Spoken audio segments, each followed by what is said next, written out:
Hello everybody and welcome to this Tutor to You BTEC National Health and Social Care Unit 3 exam paper walkthrough focusing on anatomy and physiology. We're going to try and do this in 15 minutes. Hi Liz. Hi Lynne, how are you doing?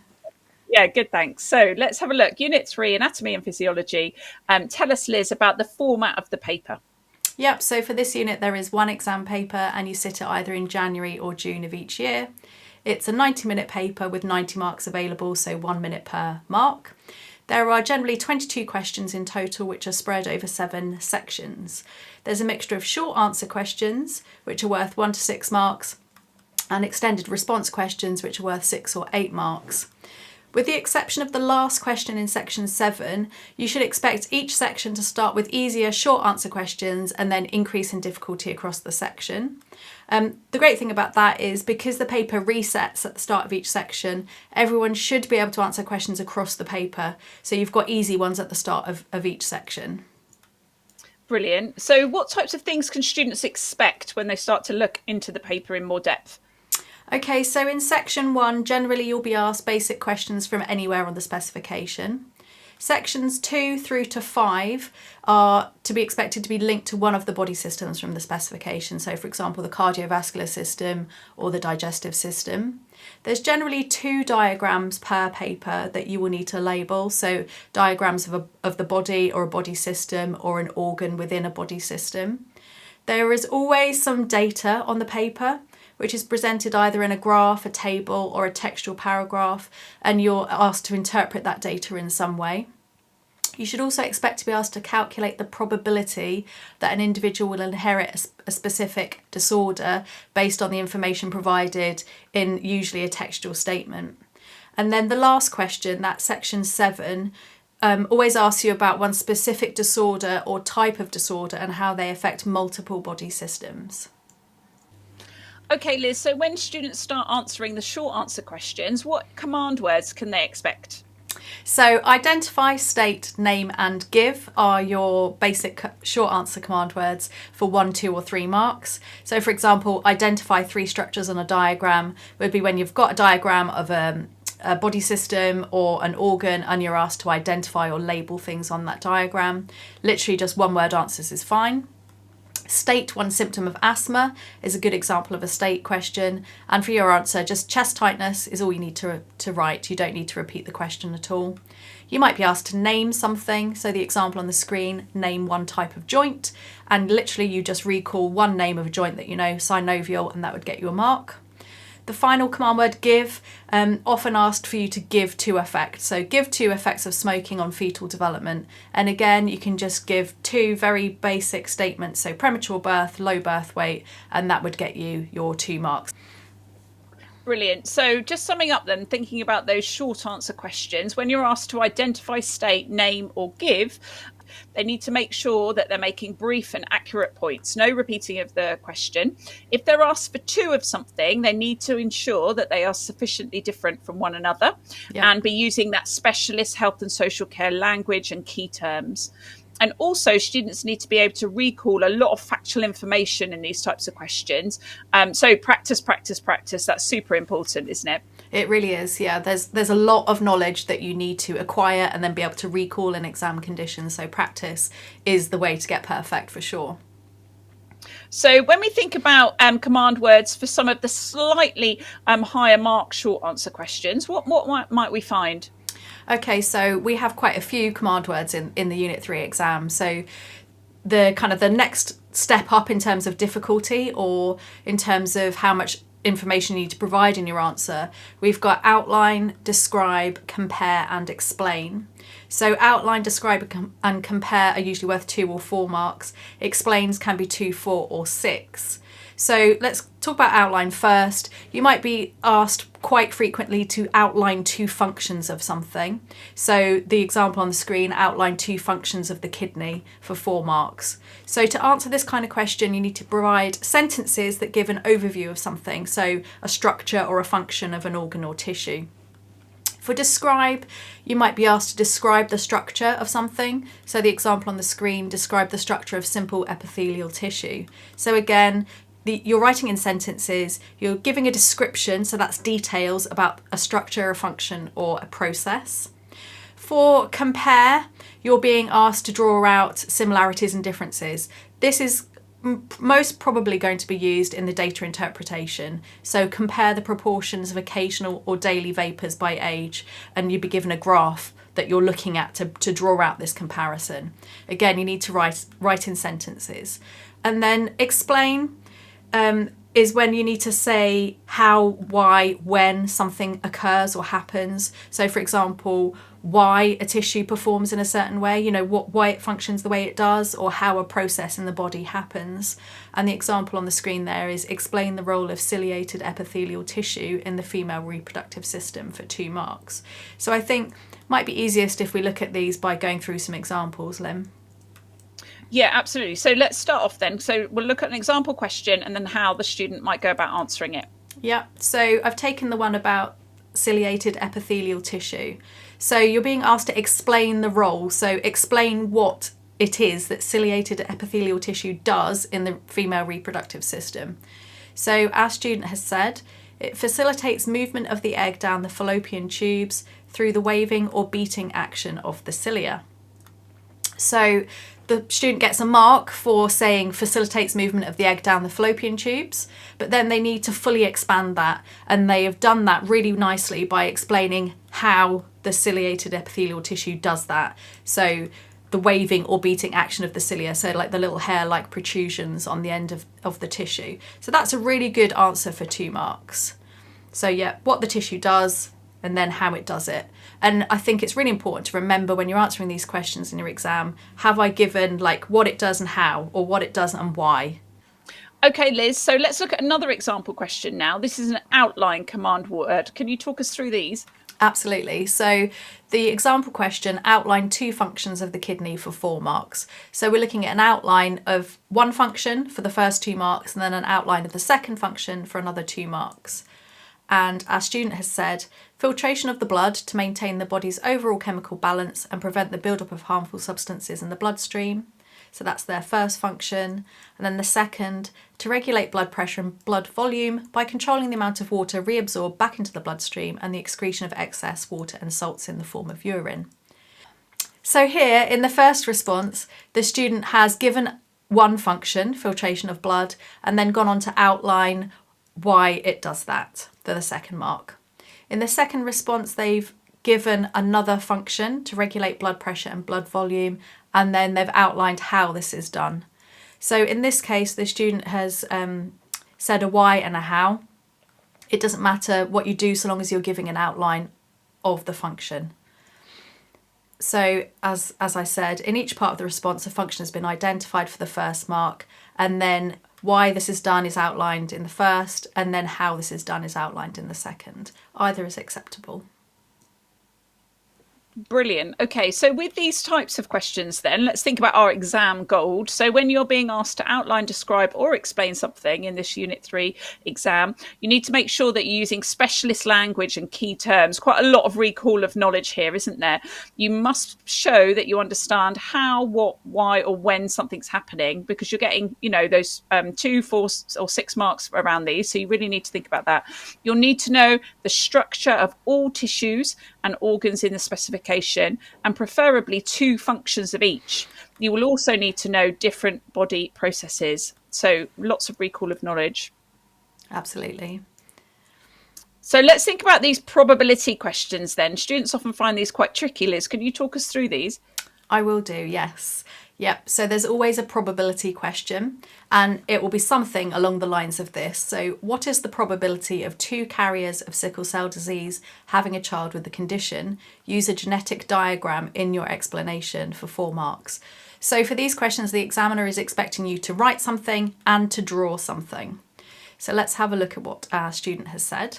So they have written, sickle cell disease has an autosomal recessive inheritance pattern, which means that an individual needs to inherit 2 copies of the mutated gene, one from each parent to have the disease. In this scenario, the parents are both heterozygous for the disease, they are carriers, so the probability they will have a child with the disorder is 1 in 4 or 25%. This is illustrated in the diagram below, where a lowercase s represents the recessive sickle cell allele. And there's the diagram. So where the marks are allocated is indicated on the screen with the ticks. I'll just put that there for you so you can have a good look. You might want to pause this when I've finished just so you can have a look. There is a different option, so you can draw a genetic cross diagram, which is what this one on the left is called, or you can draw a Punnett square, doesn't matter. One of the things that I've noticed is as well as giving the overall probability, which you're demonstrating in both your diagram and the 1 in 4 or 25%, you also need to show that you understand the type of inheritance pattern of the disorder being talked about. So sickle cell disease has the autosomal recessive inheritance pattern, and then explaining how that is inherited, so 1 copy from each parent. Also, you need to make a comment on whether the parents are heterozygous or homozygous, which is really important to get a mark. That's something that the lead examiner is always looking for, so make sure that you do that. So you might want to pause this just to have a read through. Brilliant, and really good to practice those probability questions, isn't it? It is, yeah. Let's have a look at another one. So what is the probability that a couple where only one parent is heterozygous for Huntington's disease will have a child with the disease? So you need to read these questions really carefully to make sure you understand exactly what is being asked for. So let's have a look at the answer. So Huntington's disease has an autosomal dominant inheritance pattern. So we're identifying and we're showing the examiner we know what the inheritance pattern is, and you cannot answer this question without knowing that. This means that an individual only needs to inherit 1 copy of the mutated gene from 1 parent to have the disease. This means that the probability of this couple having a child with the disorder is 2 in 4 or 50%. So that is telling the examiner what the probability is. And then you need to do your diagram.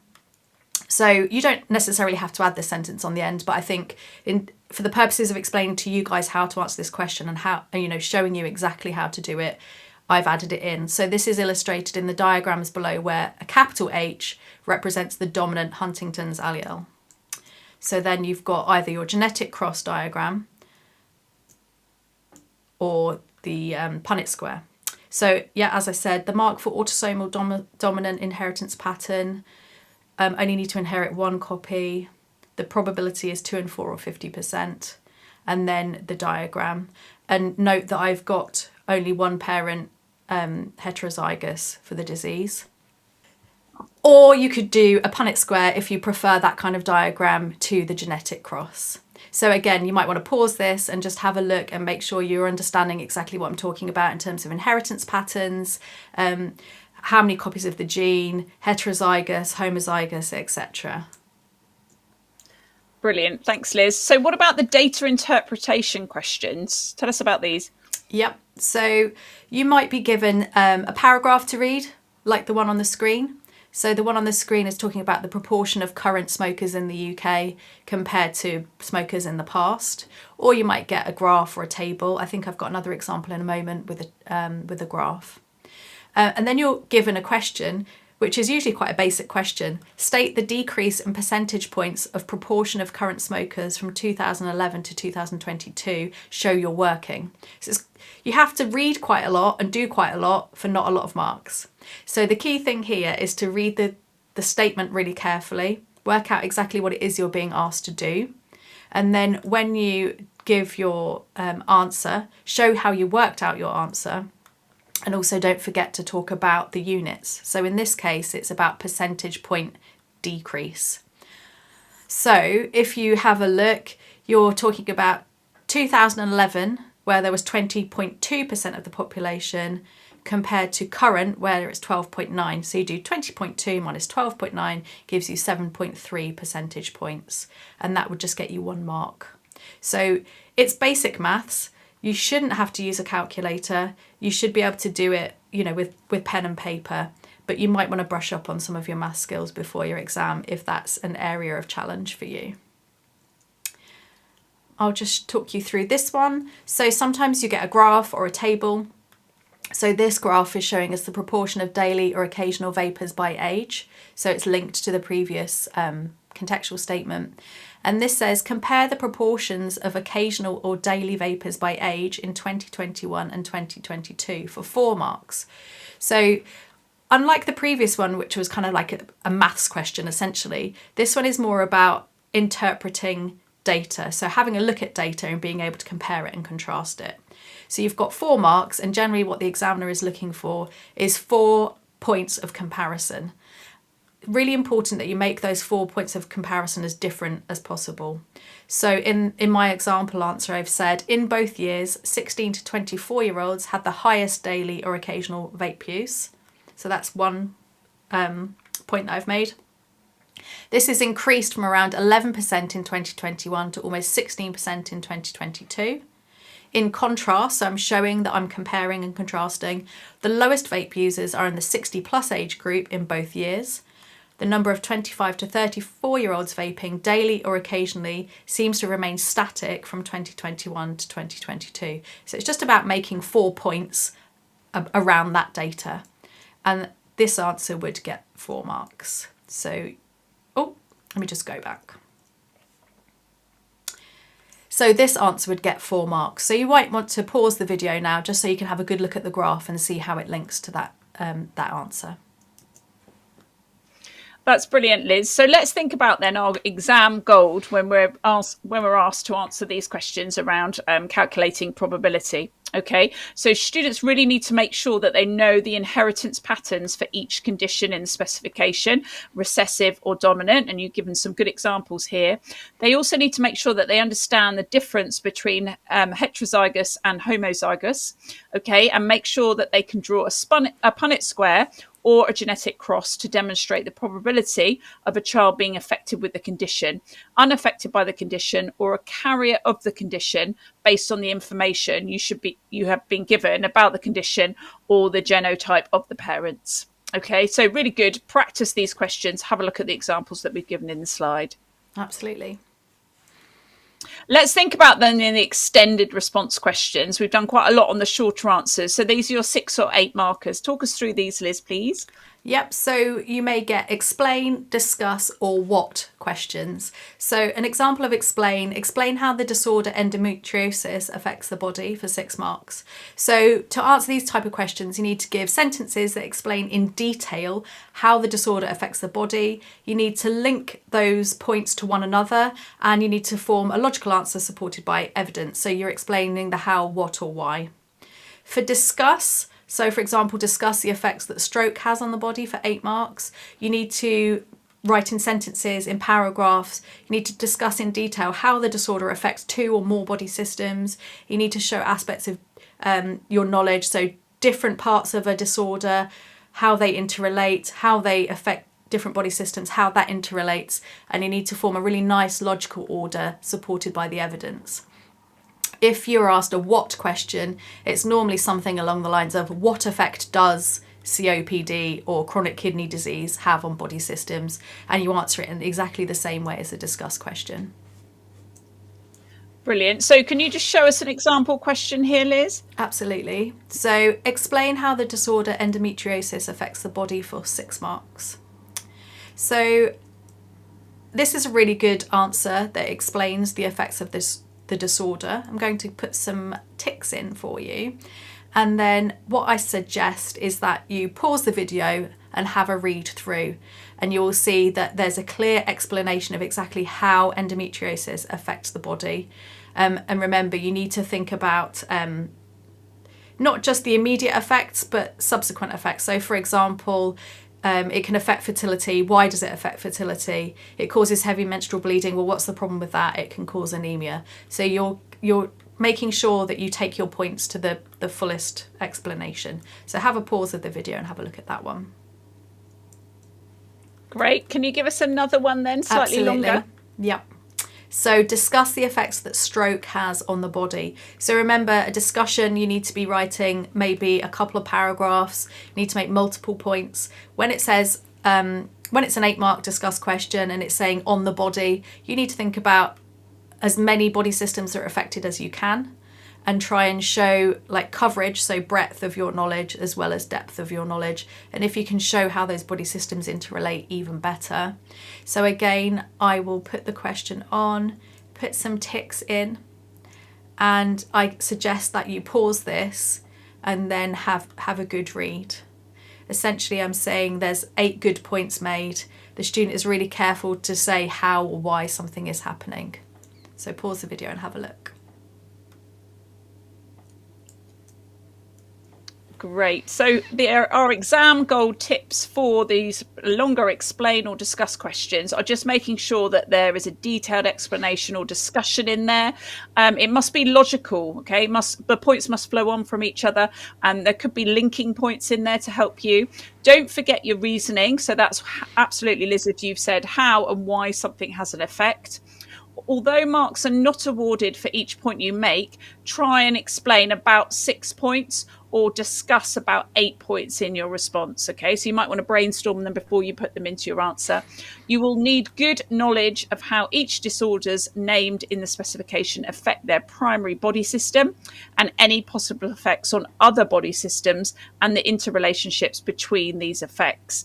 So you really do need to draw on that knowledge that you have been absorbing all in your lessons. Good luck. Absolutely. Okay, great. Thank you, everyone. Good luck.